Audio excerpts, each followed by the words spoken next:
Bonjour à tous, ici Claire Laplace. Je vous souhaite la bienvenue dans La Boussole, le podcast des parcours qui ne perdent pas le nord. Dans ce podcast, je vous emmène à la rencontre des talents du nord de la France, et désormais au-delà, à la rencontre de ceux qui, en France, innovent dans l'économie circulaire et le changement de nos modes de consommation. Comme à chaque fois, si vous aimez ce travail et si vous souhaitez m'aider à faire connaître le podcast, abonnez-vous sur votre plateforme d'écoute préférée et attribuez à La Boussole une note 5 étoiles. Enfin, laissez un commentaire sur Apple Podcast. Aujourd'hui, direction Paris. Lors de notre conversation, Olivier Ciaravino, fondateur de The Fair Sport, m'avait recommandé d'inviter Arnaud Barboteau, fondateur d'OTA, une marque de sneakers dont la semelle est en pneus recyclés, sur le podcast. C'est chose faite avec notre épisode du jour. Arnaud nous raconte son parcours, la naissance d'OTA après plus de 2 ans de tests, l'accueil enthousiaste des clients et son développement qui s'accélère à l'international. Arnaud est un homme de conviction qui va vous faire aimer ses sneakers éco-responsables et qui sait où il souhaite emmener son entreprise. Avec Arnaud, nous avons parlé de la durabilité de ses produits, d'accompagnement, de pédagogie et surtout de transparence. Vous retrouverez dans les notes de l'épisode les liens vers OTA ainsi que toutes les personnes et initiatives citées pendant notre échange. Je ne vous en dis pas plus et vous souhaite une excellente écoute de notre conversation.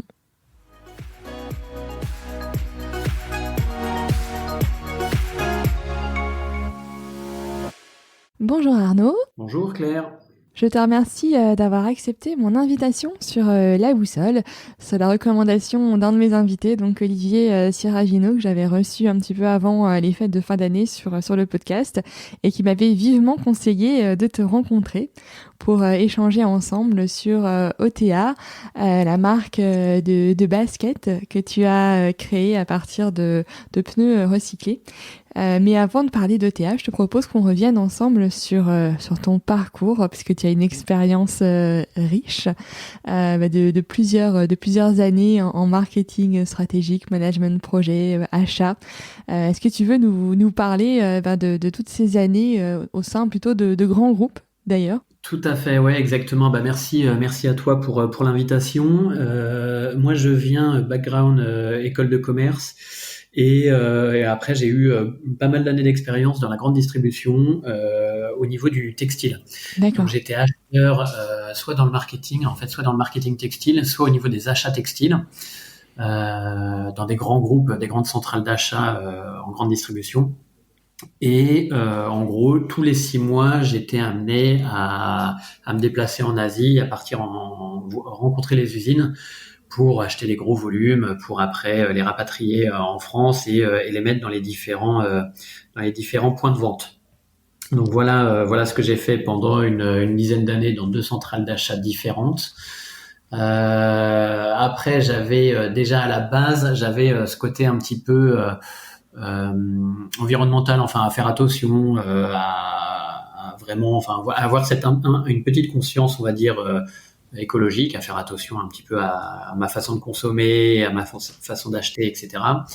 Et c'est vrai que ce que j'ai fait en grande distribution là, pendant une dizaine d'années, ça allait un peu à l'encontre de ce que de mes valeurs, parce que typiquement, en grande distribution, je parle de grande distribution, mais c'est de la même chose sur dans les enseignes de fast fashion. Si on parle de textile, c'est que le point d'entrée, ça reste le prix au niveau du produit, et qu'on va nous demander les objectifs. En fait, ça va être sur de la marge, ça va être sur du prix, ça va être d'être le moins cher possible. Et pour ça, ça m'arrivait parfois de dire, ok, pour récupérer au niveau de la marge par rapport aux objectifs qu'on me donne, je négocie avec les usines pour retirer une couture à un endroit parce que j'allais gagner 3 centimes par produit acheté, et que sur le volume, ça devenait conséquent. Mais en retirant cette couture, je savais pertinemment que le produit allait pas durer dans le temps, qu'au bout de 3 lavages, il allait être bon à jeter parce que il allait plus ressembler à rien, plus être confortable, etc. Donc c'est ça qui m'a fait un peu m'interroger, à me dire c'est pas forcément ce que je souhaite, c'est pas forcément ce que je souhaite proposer, ce que je souhaite faire. Voilà, ça a été un petit peu le point de départ, même si j'avais un terreau fertile pour ce type d'initiative et de projet éco-responsable. D'accord. Et qu'est-ce qui fait qu'à un moment, tu décides de te lancer vraiment, enfin, entre avoir la sensation qu'on n'est pas forcément aligné sur ce qu'on fait en fait dans notre travail, et après sauter le cap, créer son entreprise, créer des produits, les faire produire, etc. Qu'est-ce qui a été le déclic pour toi? Alors c'est hyper compliqué parce que c'est ça, je le dis souvent, en fait c'est il faut vraiment se sentir prêt, quoi. Et j'ai eu des idées d'entreprise, des idées de business depuis longtemps avant. Et en fait, je pense que j'étais tout simplement pas prêt, j'étais pas assez mature, j'étais pas pas avoir les épaules pour faire ça, parce que en fait, se lancer dans une entreprise, c'est quand même un parcours du combattant absolument dingue. C'est hyper compliqué, il y a un nombre d'embûches incalculable, il faut faire preuve d'une résilience, mais comme rarement j'ai vu. Et c'est vrai que jusque là, je prenais mon mal en patience en faisant quelque chose, un travail qui me correspondait peut-être pas forcément, mais parce que je sentais que j'étais peut-être pas prêt à faire autre chose, en fait, tout simplement. D'accord. Et en fait, j'ai eu la chance d'avoir mon idée de projet qui a émergé au même moment où je me sentais à maturation, en fait, pour pouvoir me lancer dans ce type de projet. Et alors l'idée, donc mon idée, enfin mon projet qui est lancé depuis 2 ans et demi maintenant, 2 ans et demi, 3 ans, c'est de proposer des baskets avec des semelles en pneus recyclés, donc découpées directement dans un pneu usagé et incorporées à une semelle classique. Et cette idée-là, je l'ai eue en fait en voyant une énième photo d'enfants en Afrique qui s'est découpé dans un vieux pneu, un rectangle, et avec une corde, il s'en est fait une sandale. Et je me suis demandé en fait pourquoi ça n'existait pas sur des chaussures classiques que je pouvais porter tous les jours. Partant du principe déjà que ça permettait peut-être de recycler un peu les pneus, déjà ça pouvait aider au recyclage des pneus, et que en plus une semelle en pneu recyclé, si la semelle est en pneu, je pars du principe qu'un pneu qui a fait 40 000 ou 50 000 kilomètres sur la route, il pourra largement tenir quelques dizaines de kilomètres au pied des gens, donc ce serait une semelle qui serait vraiment costaud. Donc voilà, donc pour répondre à ta question, ce qui m'a lancé, ce qui m'a vraiment mis le pied à l'étrier, c'est d'avoir une idée que je trouvais pas inintéressante et de me sentir prêt vraiment à me lancer dans cette aventure entrepreneuriale. Et également, quand je dis me sentir prêt, c'est moi personnellement, mais aussi mon entourage, que ce soit ma famille, mes amis, qui sont là pour soutenir. Et ça a été des longues discussions avant de me lancer. Et aujourd'hui, tout le monde me soutient autour de moi, et sans ça, ce serait franchement, c'est pas possible, quoi. Et donc, on a vraiment besoin de soutien, des proches. Et avant de se lancer, c'est bien de s'en assurer, quoi, tout simplement. C'est tellement important. En fait, c'est tellement compliqué de se lancer dans l'entrepreneuriat que je trouve, alors c'est juste mon avis, mais que c'est très important d'avoir l'approbation de son entourage et de pouvoir compter sur leur soutien sans faille, que ce soit votre famille proche, les amis, pour que dès que vous avez un coup de moins bien, que les gens soient là pour vous soutenir, quoi. Et oui, ça, c'est vraiment hyper important, et je le vois tous les jours, hein. Ouais, non, mais c'est certain. Et puis même, du coup, quand tu te lances aussi, comme toi, on avait un métier où j'imagine que ton salaire était plutôt sympa, que tu te lances, même si, ok, on est accompagné en France et tu te retrouves pas avec zéro, mais néanmoins, il y a quand même l'aspect revenu est aussi quelque chose qui est à prendre en compte, et il faut que l'entourage soit ok aussi là-dessus, quoi. Exactement, et c'est vrai que j'ai revu, mais voilà, hein, je pars peu en vacances. C'est ma femme qui prend la relève au niveau des finances dès qu'il y a un petit coup de moins bien, etc. Voilà, c'est obligatoire, et ça il faut être sûr de ça avant de se lancer, parce que sinon on va faire face à des déconvenus. Oui, non, c'est sûr. On a déjà assez à faire à essayer de se lancer dans l'entreprise. Ouais, non, c'est certain. Et donc, une fois que t'as ton idée, comment ça se passe pour la rendre concrète et puis avoir les premiers prototypes de basket? Quelles sont les démarches que j'imagine qu'il faut dessiner, trouver les matières, un endroit pour produire? Comment tu arrives à gérer toutes ces étapes-là? Très compliqué parce que là, on parle d'une semelle avec du pneu recyclé à l'intérieur, ce qui n'existait pas du tout jusqu'à présent. Moi, j'ai mis 2 ans et demi en fait à la développer cette semelle, D'accord. et c'est pour ça que j'ai compris en fait pourquoi personne l'avait fait jusque-là. A priori, c'est parce que c'était hyper compliqué en fait. Et Mhm. donc du coup, ouais, il faut encore une fois faire preuve de résilience, d'obstination et j'ai tout simplement fait des recherches. J'ai rencontré des fournisseurs de pneus, enfin des usines de recyclage de pneus, ce genre de choses. Commencé à discuter avec des usines de chaussures que je suis allé rencontrer au Portugal pour leur demander des avis. J'avais fait une première petite prod de semelles en pneus qui ressemblait mais vraiment à rien. Et pour aller leur demander des conseils, ce genre de choses. Et en fait, tu tâtonnes non-stop. Donc pendant 2 ans et demi, j'ai tâtonné, j'ai fait des essais avec différentes usines. Et il fallait que je réussisse à convaincre les usines aussi de Bah oui. tester un nouveau matériau, qu'elles prennent sur leur temps et qu'elles investissent de leur côté et qu'elles mettent des personnes à travailler dessus pour tester parce qu'on savait pas du tout ce que ça allait donner. Donc pendant 2 ans, c'est ce que j'ai fait. Avant de pouvoir lancer un produit quoi. Et après la problématique d'un nouveau matériau comme ça, c'est que dans le temps, on sait pas non plus comment, malgré tous les tests que j'avais pu faire, on sait pas non plus comment ça va durer dans le temps parce que c'est de nouveaux matériaux. On se pose un petit peu on plonge dans l'inconnu en fait. Mhm. Et au bout de 6 mois, je crois, 6-8 mois, je me suis rendu compte de problèmes au niveau de l'utilisation de cette matière. Je rentre pas dans les détails techniques parce que c'est très compliqué, mais l'utilisation du pneu faisait que ça avait des répercussions sur la semelle. Donc il a fallu que je revoie tout le process industriel. J'ai tout arrêté, j'ai revu tout le process industriel, j'ai changé de partenaire industriel pour tout repartir de zéro en fait et refaire des tests, etc. pour arriver à quelque chose qui maintenant, sans mauvais jeu de mots, tient la route. Non, mais c'est quand même, enfin, je veux dire, c'est quand même hyper lourd aussi. Enfin, tu vois, de toutes les démarches à mener, j'imagine que t'as peut-être eu des moments de découragement ou, enfin, comment t'as réussi à gérer toutes ces phases? C'est encore une fois l'idée, enfin je me répète, mais le coup de lancer son entreprise, d'être entrepreneur, c'est vraiment, en fait, c'est les montagnes russes. Mhm. C'est-à-dire qu'un jour, c'est vraiment absolument dingue parce qu'on a trouvé une solution incroyable, on a réussi à faire quelque chose qu'on essayait de faire depuis plusieurs mois. Et le lendemain, ouais, on est complètement hyper bas parce que on s'est rendu compte d'un nouveau problème ou que enfin voilà, en fait, c'est vraiment les montagnes russes. C'est ce que je dis à ma femme à chaque fois. Et je dis, je suis désolé si parfois je peux être un petit peu relou, mais en fait, on vit, on y met tellement notre tripes et notre cœur que on le vit à 100% quoi. En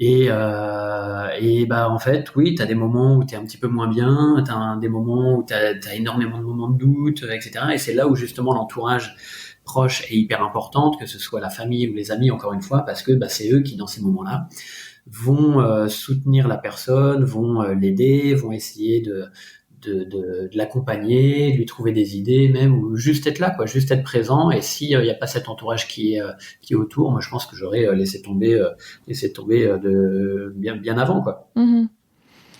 Et est-ce que tu t'es fait conseiller? Est-ce que tu fais partie d'un incubateur? Est-ce que tu as rejoint des réseaux d'entrepreneurs? Comment tu t'es entouré aussi de personnes qui sont pas du cercle proche et qui du coup peuvent avoir un regard aussi intéressant sur ton entreprise? Ouais, ça c'est hyper important. Pareil, quand on lance une entreprise, c'est vraiment pas rester seul dans son coin. Et ça, j'ai eu la chance de rencontrer des très bonnes personnes, très humaines et bienveillantes, qui étaient là pour aider et pour accompagner. J'ai été dans un incubateur plutôt tech, mais qui était adossé à des écoles. École de design, école de dev, etc. Donc ça m'a permis aussi de rencontrer des étudiants qui pouvaient m'aider sur pas mal d'aspects. Après, j'ai été aussi sélectionné par 2 programmes d'accompagnement qui sont Look Forward de showroom privé Oui. et Au-delà du cuir, qui dépend de la Fédération française du cuir et de la chaussure. Et ça, en fait, c'est des programmes d'accompagnement au-delà des subventions, des aides financières. Il y a aussi des vrais conseils, que ce soit juridique, que ce soit produit, que ce soit ou même réseau. Et typiquement, j'ai eu la chance par exemple, de rentrer en contact, de rencontrer le fondateur de Monsieur Moustache, un des fondateurs de Monsieur Moustache, qui est une personne vraiment hyper cool, hyper sympa et qui va donner beaucoup de conseils, qui, si j'ai un problème, bah, je lui demande. Pareil, par le réseau Entreprendre, j'ai rencontré le fondateur d'Easy Peasy, qui est un mec adorable. Et quand j'ai dû faire le changement de nom, Easy Peasy avait dû changer de nom également à ses débuts. Voilà, il m'a aidé, il m'a donné des conseils, tout ça. Enfin, et tout ça, c'est hyper important, justement, de pas être seul dans la vie privée en tant qu'entrepreneur, mais aussi dans la vie professionnelle. Et la dernière chose, c'est que au niveau des bureaux, j'ai rejoint des bureaux, un coworking et showroom partagés avec que des marques éco-responsables. Donc on a tous un peu la même envie de mieux faire. Et il y a des marques, alors c'est Noyoko qui s'occupe de ça, la marque Noyoko, et qui propose ces bureaux-là dans le 10e à Paris, et il y a des marques comme Loom, qui sont hyper engagées sur la qualité des produits, etc. Il y a l'Alchimiste qui fait du soin du linge éco-responsable, Vallée de Pique qui fait de la maroquinerie. Enfin, il y a plein de marques engagées, et en gros, on est tous ensemble, et dès qu'il y en a un qui a un souci, qui a une interrogation ou quoi que ce soit, il a juste à lever la tête et il pose la question. Et il y aura toujours quelqu'un qui sera là pour l'aider, qui aura une info, qui pourra l'aiguiller sur quelque chose. Et ça, encore une fois, c'est hyper important de pas être seul dans son coin, parce que en fait, tout seul, je pense qu'on y arrive. Enfin, moi, j'y arriverai pas tout seul. Oui, non, mais c'est certain. Je pense que c'est très important de pouvoir compter sur l'appui d'autres pour faire avancer ses projets. Et je pense que la véritable accélération, elle est aussi là. Il y a certes les moyens financiers, mais il y a aussi toutes les personnes qui nous entourent, qui permettent qu'on aille plus loin avec nos projets. Et en parlant d'aspect financier, comment tu as géré le fait de produire ta première collection de baskets? Est-ce que tu as fait un crowdfunding? Comment t'as géré ça? Alors déjà, au niveau financier, avant le lancement, il y a beaucoup de dépenses, Oui. avant même de lancer, parce que quand je parlais de 2 ans et demi de développement, développer des échantillons, trouver les usines, voyager pour les rencontrer, mettre en place un site web, déposer le nom de marque, déposer des statuts d'entreprise, enfin tout ça, ça a un coût. Donc il y avait déjà des frais avant même d'avoir le produit de prêt. Donc ça a été sur fonds personnels et ce qu'on appelle en love money. Donc j'ai mon premier cercle familial qui m'a aidé financièrement pour pouvoir lancer. Et ensuite, pour commencer au niveau de l'entreprise, j'ai fait ce que font toutes les jeunes marques de toute façon, c'est un crowdfunding avec Kickstarter. Moi, j'ai fait ça avec Kickstarter parce que d'une part, ça permet de faire des préventes et du coup d'avoir une trésorerie positive, de prévendre tout simplement, et de pas avoir à sortir de la trésor pour faire un stock qu'on n'est pas sûr de vendre. Oui, tout à fait. Et deuxième point positif, c'est que ça permet aussi de tester le marché. Ça permet de voir si ça répond, si le marché répond favorablement, si les gens ont l'air intéressés par cette offre, ou si personne n'adhère au concept et au projet. Donc j'ai fait un crowdfunding pour le lancement, pour la première production, et après ça s'est très bien passé. Franchement, c'est vrai que ça s'est hyper bien passé, et aujourd'hui je suis en autofinancement depuis le lancement, et j'y vais petit à petit, tranquillement, à mon rythme. J'ai pas envie de me cramer les ailes, et ça se passe jusqu'ici, ça se passe pas trop mal, quoi. Et du coup, cette campagne, t'as donné de la visibilité, j'imagine. Alors, visibilité, pas trop. Alors si, non, si quand même. Non, je te dis une bêtise. C'est ouais, parce qu'en fait j'ai eu aussi pas mal de blogs qui ont commencé à s'intéresser au projet. Alors des petits blogs, tout ça, machin, et ça commence à faire de la visibilité. Non, c'est vrai. Non, je te dis une bêtise. Et après, la visibilité que j'ai eue, c'est en participant à des salons.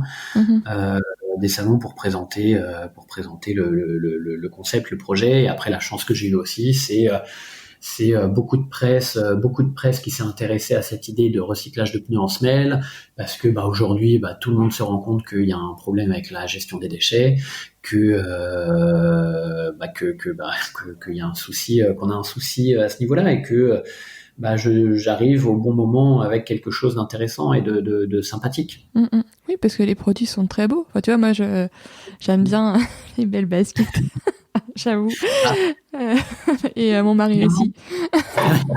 Et tu vois, clairement, l'idée première, c'était de proposer un beau produit, parce que j'estime que même tu peux être le plus éco-responsable, durable, le plus irréprochable possible, si ton produit il est pas beau, personne n'en voudra, tu vois.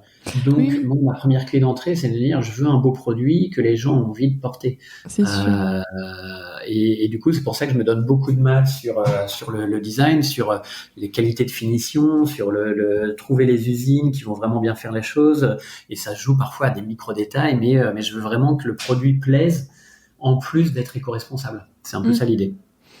Et puis finalement, tu as réussi à avoir une production qui est européenne, Oui. avec la partie cuir qui vient d'Italie et puis la partie confection assemblage qui est au Portugal. Comment tu les as trouvés?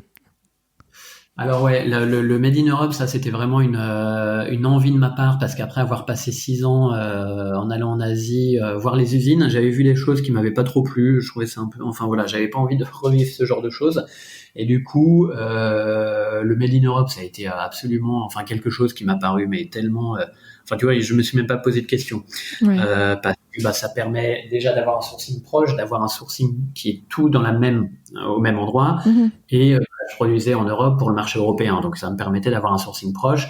Après, au niveau des conditions de travail, ben, on sait qu'en Europe, le travail des enfants, c'est interdit. On sait qu'il y a les salaires minimums, qu'il n'y a pas de travail forcé, comme on commence à en entendre parler en Chine avec les Ouïghours, la communauté ouïghour. Donc j'avais tout ça qui me permettait d'être sûr. Le fait de travailler avec des cuirs italiens, ça me permettait d'être sûr qu'il y avait la réglementation REACH qui est Mhm. obligatoire en Europe et que c'était pas et que même s'ils le font en Inde ou en Chine, on sait que bah enfin voilà, on va pas se mentir, il y a beaucoup de sous de table et des certificats qui sont achetés tout simplement. Donc au moins j'étais sûr en Europe de pas avoir ce genre de problématique là. Et après, bah, comment ça se passe? Bah, ça se passe. En fait, c'est hyper facile. Hein. Enfin, je les ai contactés. J'ai contacté différentes usines. J'ai les designers avec qui je travaille qui m'ont donné des infos Mhm. aussi. Ou voilà, en fait, c'est en discutant à droite à gauche et en allant sur place, en allant les rencontrer. Et à chaque fois, là, moi, je travaille que avec des usines. C'est hyper drôle. Les usines avec qui je travaille, il y a le fils, en fait c'est familial, c'est Mhm. le père et le fils généralement, ou j'ai la mère et la fille aussi d'ailleurs, D'accord. c'est pour trop misogyne, et c'est les enfants qui parlent anglais, donc avec moi, et les parents qui parlent pas un mot d'anglais, qui parlent qu'en portugais, et c'est hyper drôle quoi, c'est franchement, enfin c'est hyper agréable quoi, c'est hyper sympa de se dire bah ok je travaille avec des petites usines à taille humaine qui font bien les choses, où c'est familial, c'est artisanal, et je préfère ça à une énorme usine qui va sortir, je sais pas combien, une dizaine de milliers de paires par an en Asie, quoi. Oui, bien sûr, mais c'est clair. C'est que le Portugal, pour ça, a à la fois un vrai savoir-faire et un tissu, enfin, c'est l'impression que j'ai d'entreprises locales qui est quand même assez riche. Ouais, complètement. Et ils ont un vrai savoir-faire, comme tu dis. J'ai été bluffé, moi, de la qualité des chaussures Mm. qu'ils font là-bas. Alors, ils partent de très beaux matériaux que tu peux avoir en Italie, mais ils ont un savoir-faire vraiment très, très fort. Et au début, je m'étais intéressé au Made in France, par exemple. Oui. Je trouvais ça, enfin, je voulais pas enlever cette piste-là. Et il y a deux choses qui m'ont détourné de ça. Déjà, le prix. Parce qu'au niveau du prix de vente aujourd'hui, je sors autour de 150 euros, ce qui est le prix d'une Nike Air Max faite en Inde sans cuir. Donc je sors autour de 150 euros, mais si j'avais fait du Made in France, la chaussure serait sortie autour entre 250 et 280 euros. Mhm. Donc ça, c'était le premier point qui m'a dit, ok, je peux pas faire du Made in France. Et le deuxième point en plus, c'est qu'au niveau qualité de la chaussure, et ben, je trouvais que ce que je voyais au Portugal, c'était plus qualitatif que ce que je pouvais trouver en France, parce qu'il y a un vrai savoir-faire là-bas, il y a énormément d'usines. En fait, c'est un vrai bassin de production pour de la chaussure. Mhm. Alors qu'en France, ben, c'est franchement à l'abandon. Il y a certaines personnes qui essaient de le relancer à droite à gauche, etc. Mais c'est pas un vrai bassin. Ce n'est plus un vrai bassin de production. Donc, au Ouais. niveau de la qualité perçue, la beauté du produit encore, de la main, parce que le façonnage c'est hyper important. Ben, je trouvais pas ce que je souhaitais, quoi. D'accord. Oui, mais c'est vrai que j'entends vraiment de plus en plus autour de moi parler du Portugal et sur le textile, sur la chaussure, qui font vraiment un Très très très très chouette travail. Et c'est génial, quoi, parce que finalement, le Portugal, c'est vraiment pas loin. Oui. Et quand on veut se lancer et proposer des produits qui sont responsables, mais à un niveau de prix, comme tu dis, qui reste acceptable pour pouvoir aussi toucher le plus grand nombre. Parce que c'est quand même aussi ça l'objectif, quoi. C'est que cette mode responsable, elle soit quand même accessible. Exactement. Et du coup, une fois que tu as tes produits, tu as fait ces préventes sur Kickstarter, comment tu gères la distribution? Donc, tu as un site de e-commerce. Est-ce que tu as un réseau de distributeurs? Comment tu gères Alors ça? moi j'ai tout de suite mis en place le e-shop évidemment suite au Kickstarter et après un mois après le lancement commercial j'étais en présence sur un salon qui s'appelle le Who's Next à Paris Oui. qui était en septembre je me souviens et en fait il y a eu un accueil vraiment très très cool et très positif autour de la marque. En fait, au bout de 6 mois, j'étais présent dans une dizaine de pays en Europe et au printemps Haussmann. Donc, il y avait vraiment une vraie attente du marché, j'ai l'impression, sur ce type d'offre qui était différenciante, encore une fois, dans le monde de la basket et éco-responsable, avec du recyclage de cette manière-là. Et puis maintenant, après, au niveau de la distribution, donc j'ai soit des boutiques avec lesquelles je travaille dans toute l'Europe, soit le e-shop. Et là, je commence à travailler depuis janvier. Je travaille avec un distributeur sur le marché japonais. Là, je suis en contact aussi. En fait, j'ai des demandes sur le marché US aussi, ce genre de choses. Voilà. Donc non, ça se passe plutôt bien. C'est chouette en tout cas. J'imagine que. Est-ce que tu t'attendais à ce que l'accueil soit aussi enthousiaste? Enfin, des fois on rêve, mais. En fait, oui. Sinon, je me serais pas donné autant de mal. Je vais pas dire. Enfin, je me disais que vraiment cette semelle en pneus recyclés. Enfin, c'est quand même. C'est une idée qui est toute conne, mais qui a été compliquée à mettre en place, mais. Enfin, qui fait sens, quoi. À chaque fois que j'en parle aux gens, ils disent, ah bah ouais, c'est pas cool. Bah ouais, forcément, ouais, mais il fallait juste le faire, fallait avoir l'idée, et puis le faire, et puis trouver la solution technique, etc. Et en plus, alors sur cette semaine en pneus, l'autre chose aussi qui est quand même hyper cool, c'est au niveau de la durabilité de la semelle. Vraiment sur la dureté de la semelle. Oui. Parce que j'ai fait des tests, justement, au niveau c'est ce qu'on appelle des tests d'abrasion. Et pour voir, en fait, si elles s'usent plus vite ou moins vite que les autres semelles quand on marche, tout simplement. D'accord. Et c'est vrai que là, les tests que j'ai faits, j'ai des résultats qui sont absolument oufissimes par rapport à toutes les autres semelles. Je vais pas balancer le nom de marque, mais j'ai fait les tests avec différentes marques très connues sur le marché qui sont hyper répandues, etc. Et ma semelle, elle est 20 à 50% moins abrasive que l'ensemble des autres semelles. Donc en gros, elle s'use moins, quoi. C'est un peu une semelle increvable, quoi. Ah c'est donc super. ça, c'est une positive. Donc ça veut dire que c'est un produit qui va durer dans le temps. On va jamais avoir une semelle qui va se trouer. Et là, je suis même en train de faire des tests avec des chaussures de l'armée. D'accord. Parce qu'on m'a même dit qu'a priori, suivant les résultats que j'ai eus, j'ai des meilleurs résultats que les chaussures de l'armée. Donc ça c'est fou ça. Ouais, non, mais c'est bon. Donc en gros, au-delà de faire du recyclage avec cette semelle, l'idée c'est aussi de proposer une semelle qui va vraiment durer dans le temps, quoi, qui va durer hyper longtemps. Oui, mais c'est sûr. Je trouve ça génial. Enfin, je trouve déjà l'idée top et je trouve que c'est encore plus chouette quand une idée rencontre son marché, quoi. Ouais, ça, bah oui, ça, ouais. Je suis le premier content. Tu m'étonnes.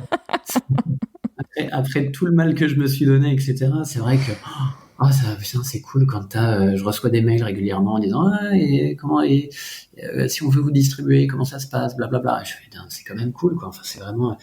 Enfin, je suis content. Je me suis donné du mal, mais ça vaut le coup, quoi. Et que les gens ils recherchent ça. Et j'échange beaucoup avec mes clients finaux qui achètent sur les e-shops. Là, encore hier, avec quelqu'un, il m'a acheté en un an, c'est sa 3e paire qu'il achète. Et du coup, on échange et il est hyper content.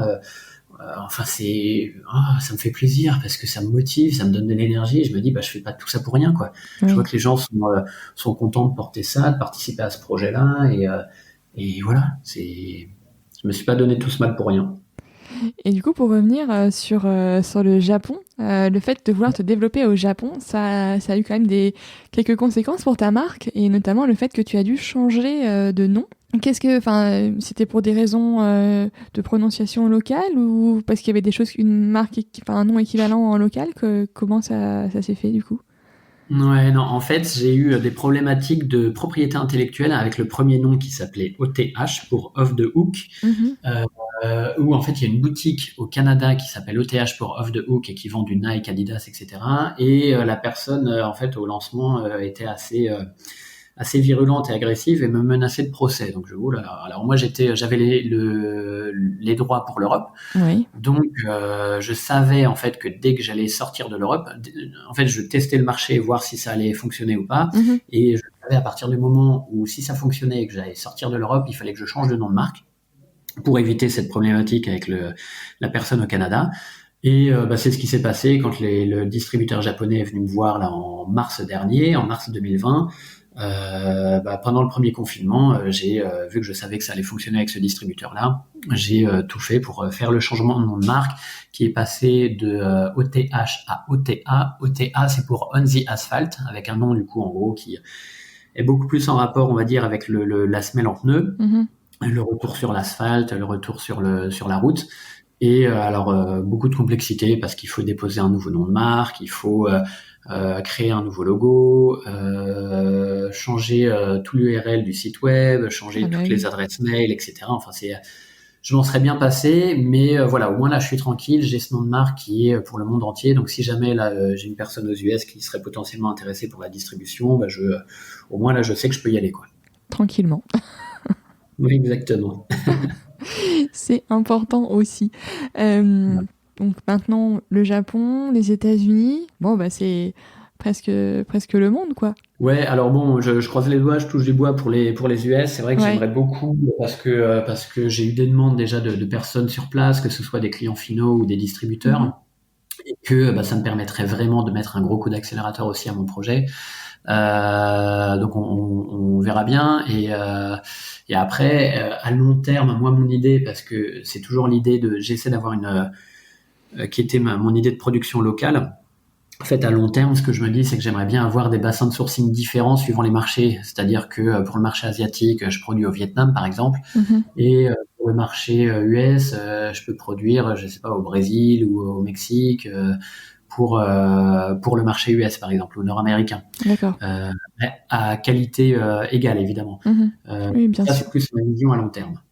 D'accord. Oui, c'est finalement d'être toujours au plus proche des différents marchés pour que Exactement. l'intégrité, en tout cas, de ta démarche soit conservée au final.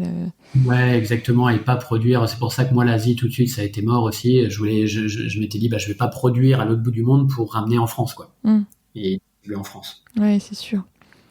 Et du coup, toi, comment tu as vécu cette année si particulière avec le Covid et tout ça est-ce que enfin, comment ça a impacté, en tout cas, le développement d'OTA? Alors, Ou ça n'a pas changé grand-chose, peut-être, je sais pas. non, je vais pas. Alors, je vais par rapport à plein d'autres. Je vais pas me plaindre par rapport à plein d'autres entreprises ou d'autres secteurs qui doivent beaucoup plus souffrir que moi. Clairement, c'est pas l'idéal, surtout quand on lance, parce que déjà lancer une marque, lancer un projet dans un contexte normal, c'est déjà très compliqué. Alors un contexte comme ça, c'est d'autant plus compliqué, mais je vais pas non plus me plaindre parce qu'encore une fois, j'arrive avec une offre qui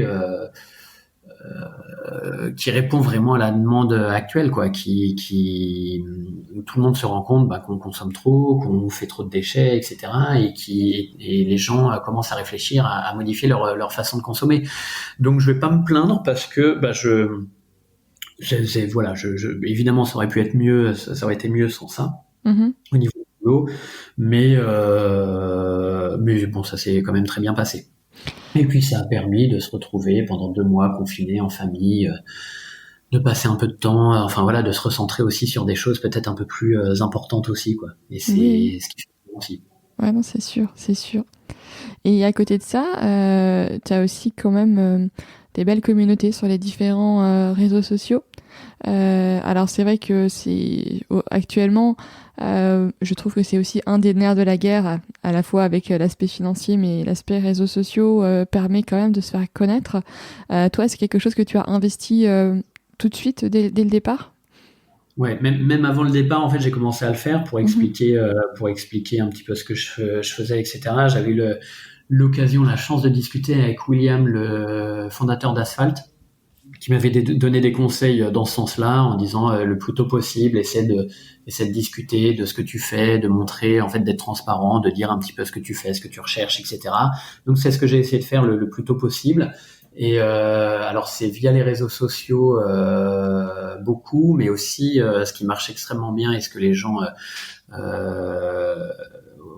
à quoi les gens adhèrent beaucoup, c'est des envois de newsletters de manière très tranquille, hein, de pas les abreuver de newsletters, mais je vois avec le nombre de personnes qui ouvrent mes newsletters, où à chaque fois dans les newsletters, j'explique aussi un petit peu ce que je fais, etc. Bah, je vois qu'il y a un vrai intérêt. Les gens, en fait, ça les intéresse, et c'est ce qu'on disait en préambule. En fait, il y a besoin d'éduquer les gens parce que, en étant le plus transparent possible, parce que moi, je suis le nez dedans toute la journée, et donc je connais ça, je vais pas dire sur le bout des doigts, mais je connais ça très bien.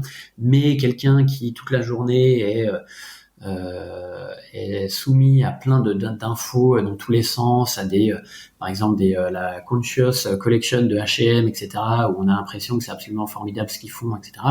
Bah, si on gratte, on se rend compte que c'est pas si formidable que ça. Oui. Donc l'idée, c'est vraiment d'éduquer le maximum les gens, et ça passe par les réseaux sociaux, ça passe aussi par les newsletters, ça passe par des podcasts comme on est en train de faire, ça passe par la presse d'une manière générale, voilà, pour expliquer aux gens. Oui, mais je suis d'accord que la pédagogie est essentielle, en fait, et la transparence de pouvoir donner finalement aux consommateurs qu'on est la possibilité d'avoir un choix qui soit éclairé au final. Exactement, et de manière toujours très objective, sans être donneur de leçons, sans vouloir dire voilà ce qu'il faut faire, etc. C'est pas du tout l'idée. L'idée, c'est vraiment et Loom est extrêmement fort là-dessus. On en parle souvent, et en gros, c'est juste dire voilà ce que je fais. Et maintenant, à vous de vous faire votre idée en votre âme et conscience, et c'est à vous de décider. Mais moi, voilà ce que je fais, et en toute transparence. Et du coup, maintenant, au TA, donc il y a toi, il y a combien de personnes est-ce que tu as embauché? Une personne m'a rejoint plutôt en octobre, et là, je suis en train de penser à une deuxième personne, potentiellement. D'accord. Justement, c'était mon interrogation du matin sur mon vélo en venant au boulot. Là, je me dis, faudrait peut-être que je prenne une nouvelle personne aussi, parce que tu vois, c'est ce qu'on disait, c'est que ça, c'est le revers de la médaille, c'est que devoir pas éduquer, mais donner le maximum d'informations, être le plus transparent possible, ça demande énormément de temps pour communiquer. Et ce temps, moi, je l'ai malheureusement pas trop. Je l'avais un peu plus avant, mais là, je l'ai pas trop. Et du coup, c'est pour ça que j'ai besoin de personnes pour m'aider là-dessus, quoi. Oui, c'est essentiel. Et puis, ça permet aussi d'accélérer le développement, que toi, tu puisses te concentrer sur des sujets qui vont permettre de faire grandir OTA, et que tu puisses aussi passer la main sur des choses, des tâches qui sont peut-être plus délégables, ou des gens qui ont des compétences que toi, tu n'as pas. Oui, non, mais clairement, ouais, ça, au niveau communication, alors, je suis vraiment, quand je vois ce qu'ils arrivent à faire sur Photoshop ou en montage vidéo, etc., je fais ok, je préfère le laisser à des professionnels, quoi. Et non, et c'est vrai que moi, ça me permet de me prendre plus de recul, d'être moins la tête dans le guidon, et de prendre plus de recul pour initier des nouveaux projets, comme là, l'idée qui vient de sortir là au mois de janvier, c'est proposer des produits 100%, des chaussures 100% en matériaux recyclés, par exemple, d'aller toujours plus loin dans le recyclage, avec mon credo qui est de transformer des déchets en produits désirables qu'on a envie de porter. Parce que je pars du principe que pourquoi reproduire de la matière alors qu'on a déjà beaucoup de choses à disposition qu'on peut réutiliser, en fait. Oui, tout à fait. Ouais, non, mais c'est clair. Ça, c'est soit des stocks dormants. Les stocks dormants, ça c'est du upcycling, mais même du recyclage. Alors le cuir, moi je suis un gros défenseur du cuir, parce que le cuir, ça reste déjà à la base un sous-produit de l'industrie alimentaire. On n'élève pas des bêtes pour leur peau, mais pour la nourriture. Donc si on les transformait pas en maroquinerie ou en chaussures, en fait le cuir serait brûlé ou enfoui sous terre. Donc c'est déjà une forme de recyclage. Et puis après, là, je fais du cuir recyclé, je fais du caoutchouc recyclé, du plastique recyclé des océans, ce genre de choses.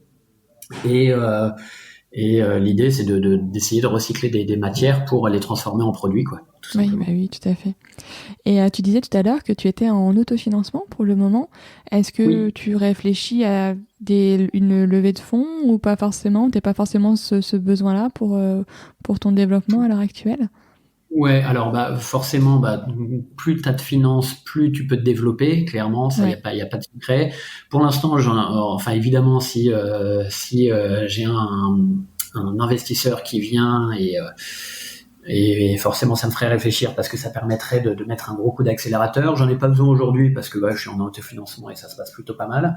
Mais voilà, il y a des choses, il y a des discussions, il y a des, je sais, enfin, ça m'est arrivé d'avoir des business angels qui sont venus me voir, ou des fonds d'investissement qui m'appelaient, qui prenaient rendez-vous, ce genre de choses pour essayer de tâter un peu le terrain, de voir un peu où j'en étais, etc. Je suis pas fermé à ça, si c'est fait en bonne intelligence et que c'est pas, enfin voilà, que si la personne a les mêmes valeurs, partage les mêmes valeurs et souhaite le même succès du projet pour ses engagements éco-responsables, plutôt que ses bons résultats financiers et qui se dit tiens, c'est peut-être une bonne idée d'investir là-dedans parce que je vais me faire plein de pognon à la fin. Donc voilà, le choix, si jamais ça se passe, le choix de la personne sera beaucoup plus important que le montant qu'elle peut amener. Voilà. Oui, que ce soit vraiment quelqu'un qui puisse t'apporter peut-être quelque chose en termes d'accompagnement, en termes d'expertise aussi, pour poursuivre le développement de TA, plutôt que quelqu'un qui veut un retour sur investissement rapide, quoi. C'est exactement ça. Donc en gros, les fonds d'investissement, je les ai plutôt mis de côté. J'ai compris leur mode de fonctionnement et j'ai dit c'est pas ça qui me conviendrait. Ouais, ouais, non, mais c'est sûr, c'est sûr. Et du coup, pour la suite, donc, ok, il y a le développement commercial sur de nouveaux pays. Est-ce que en termes de produits, tu restes sur la basket ou est-ce que tu veux aller chercher d'autres modèles de chaussures? Comment tu vois les Ouais. choses? Alors pour l'instant, je vais déjà essayer de bien faire de la basket Mhm. euh, parce que c'est un vrai métier qui est très différent de la fringue, etc. Donc, je vais me spécialiser là-dedans pour le moment. Et j'avais ça dans un coin de ma tête à un moment, en me disant pourquoi pas faire un vestiaire complet avec des matériaux recyclés, etc. Mais il y a d'autres marques qui le font extrêmement bien et qui le font beaucoup mieux que ce que je pourrais faire, à mon avis, comme Opal, la marque Opal, qui le fait très bien, Loom ou Noyoko, qui le font très bien aussi. Donc, je vais rester sur de la basket pour l'instant. Et ce qui me donne aussi la chance de pouvoir travailler sur justement sur des collaborations avec ce type de marque où on se dit tiens, est-ce qu'on pourrait pas faire un truc ensemble, vous faites pas de chaussures, moi je fais pas de fringues, on essaie de faire quelque chose ensemble, quoi. Mhm.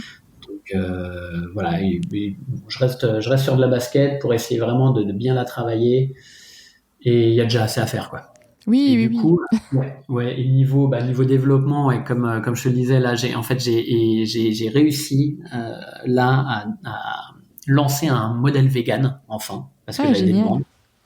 Ouais, et c'est un modèle vegan et éco-responsable. J'insiste sur le et en majuscule et souligné, parce que, alors ça, c'est vraiment mon avis juste perso, moi, de mon côté, ça n'engage que moi, mais en fait, je voulais pas proposer de modèle vegan qui utilise du plastique vierge. Parce qu'en fait, tous les matériaux véganes sont faits à base de plastique, voire 100% à base de plastique. C'est du polyuréthane ou du polyester ou ce genre de choses. Donc, Mhm. je voulais pas utiliser ce matériau-là, utiliser du plastique vierge. Par exemple, tout ce qu'on a à la mode, là, le cuir de pomme, le cuir de raisin ou le cuir d'ananas, tout ça, faut savoir que la majorité de ces matériaux-là sont constitués en polyuréthane parce qu'ils ont besoin de liant entre les matières pour en Oui. faire un matériau. Donc moi je m'interdis en fait aujourd'hui d'utiliser ce type de matériau-là parce que c'est pas ma vision de l'éco-responsable de mettre plus de plastique sur le marché. Mhm. Donc je cherchais, et là j'ai trouvé en fait avec un fournisseur un matériau qui est en caoutchouc recyclé. C'est mon usine de semelle qui est une usine zéro déchet et qui transforme ses chutes de production en caoutchouc recyclé. Voilà. Et du coup ça je l'utilise pour la tige. C'est vegan, c'est recyclé et en plus c'est imperméable. Et il n'y a pas de plastique vierge dedans. D'accord. Donc ça Ouais, ça c'est super chouette. C'est ça que c'est aussi une demande de plus en plus, mais je suis d'accord avec toi sur le fait que parfois ce qui est vegan n'est pas forcément éco-responsable, quoi. ouais, c'est ce que je dis en fait parce que j'échange beaucoup avec les végans quand même qui parfois de manière un petit peu agressive me disent ouais tu peux pas dire que tu es éco-responsable, et je dis toujours il faut pas confondre cause animale et éco-responsable. C'est deux choses qui sont différentes. Donc, si on peut allier les deux, il n'y a pas de souci. Mais moi, faire des chaussures, utiliser à la place du cuir un matériau qui fait à 100% en polyuréthane, c'est hors de question. J'ai pas envie. Oui, bah oui. Mais c'est la position de la marque, quoi. C'est ma position, c'est la position de la marque. Et tu vois, Arnaud, on a bien discuté et je vois le temps qui passe et on arrive gentiment mais sûrement vers la fin du podcast. Déjà, je te remercie en tout cas de ton temps, d'avoir partagé ainsi l'histoire d'OTA et tes projets et comment tu vois les choses. J'ai trouvé ça super intéressant. Avec grand plaisir. Et donc, je voudrais te poser les quelques questions de fin de podcast. Podcast s'appelle La Boussole. Et pour moi, la boussole, ça indique certes le nord, mais ça indique surtout une direction.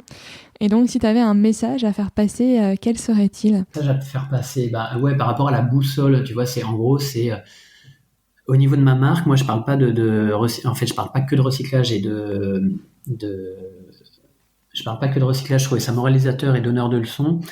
Et pour parler de cette semelle en pneu, comme je remets le pneu sur la route, je lui donne une seconde vie, il reprend la route au pied des gens, je parle de road trip et d'aventure, et chaque design a le nom et les coordonnées GPS d'un lieu dans le monde, qui est un lieu insolite et connu, qui est assez sympa à découvrir. Je fais un shooting sur place, il y a une carte postale qui est glissée dans chaque boîte à chaussures, etc. Donc, par rapport à un message à faire passer, ce serait juste dire aux gens, pousser les portes, regardez ce qu'il y a derrière, allez là où les autres ne vont pas, échappez-vous, amusez-vous et sortez des sentiers battus, quoi, tout simplement. Super. Et est-ce que tu as des rituels dans ta semaine ou même au-delà des rituels, des moments qui pour toi sont importants pour ton équilibre ? Tous les moments où je m'occupe de ma fille, le matin, le soir, le week-end. Super. Et est-ce que tu aurais par hasard un livre ou un film ou une série à nous conseiller ? Alors ça, j'avais vu ta question. Alors film, série, c'est non, pas possible. J'ai pas de télé, j'ai jamais de télé. Et du coup, livre, je lis énormément et franchement, je saurais même pas te dire. Tu vois, c'est genre sur une île déserte. Qu'est-ce que j'emmènerais sur une île déserte ? Alors, ce serait pour avoir le temps vraiment. Ce serait relire La Recherche de Proust, par exemple, les 7 tomes, ou les frères Karamazov, tu vois, par exemple, ou Guerre et paix de Tolstoï. Enfin, tu vois, des trucs qui prennent bien du temps, etc. Sinon, toute la Beat Generation avec Bukowski, John Fant et son fils Dan Fant, qui est très cool. Enfin voilà, mais il y a tellement de trucs, je saurais même pas te dire. Il y en a plein. Il faut surtout être curieux en fait, au final. Ouais, exactement. Ou Céline, tu vois, par exemple, Céline, c'est quand même, c'est hyper cool, Céline, un nouveau style littéraire, enfin incroyable. Et tout ça, c'est hyper différent. Tu prends entre Tolstoï et Bukowski, ça n'a rien à voir. Mais être curieux et voir, lire différentes choses, quoi. Ça marche. Et enfin, est-ce que tu aurais un invité à me recommander pour le podcast ? Alors, des invités, il y a plein de mecs hyper sympas avec qui je travaille, avec qui je suis en contact, etc. J'en aurais plein à te dire. Je peux penser, il y a un mec que j'adore, qui est extraordinaire, et ce qu'il fait, je trouve ça vraiment tellement, tellement bien. C'est Florian de la marque Routine. Je ne sais pas si tu connais. Et lui, il a un projet absolument dingue qui est de rapatrier tout le savoir-faire des montres en France pour faire du Made in France. Et c'est la seule montre qui est origine France garantie. D'accord. Et il se démène dans tous les sens pour rapatrier le savoir-faire en France. Et c'est un mec hyper bien, enfin vraiment bien. Et qui vient de partir de nos bureaux pour s'installer à Marseille. Et je suis un petit peu triste qu'il nous ait quittés. Ok, ça marche. Eh ben écoute, je retiens, puis je prends un contact avec lui. Je te remercie beaucoup. En tout cas, Arnaud, je ne manquerai pas de mettre toutes tes références vers OTA dans les notes du podcast. Et puis, je vais suivre avec grande attention la suite de l'aventure. Merci infiniment, Claire, pour ton temps, en tout cas. Merci. C'était avec grand plaisir. Merci.